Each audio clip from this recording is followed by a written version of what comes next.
Jalen Ramsey, you created a cleat with him. So was that the first time creating something like that sports performance space? And walk us through like the creative process for that. And is that common in the NFL or in sports? Because I always think of cleats as being, the Nikes, the Adidases, the New Balances, the Under Armours, not necessarily like a one-off cleat for each athlete.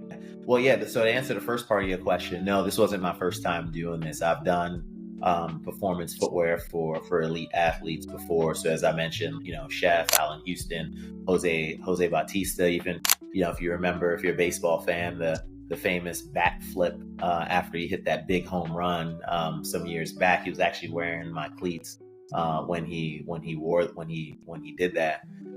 So I've done that before, been down that track, and in a way too, where I had shoes fail on athletes before, right? Like, it's not fun when that thing happens, but I went through those growing pains earlier where you need to dial in on performance testing and some of the small nuances that take place so that you don't end up getting a result like I did in the past, early in my career where, maybe the bonding wasn't as good, or you didn't sort of take the necessary precautions. So these are all part of the growing pains.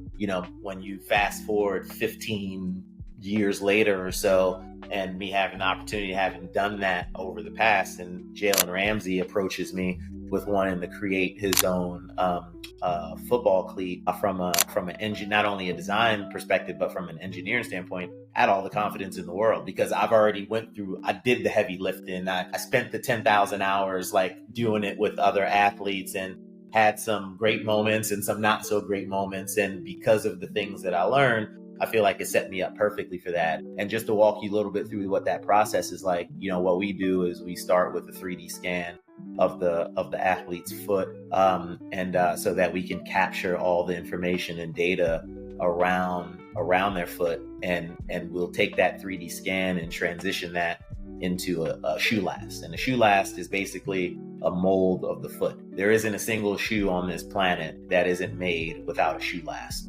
So that's why you see different brands. One brand to the next may have different.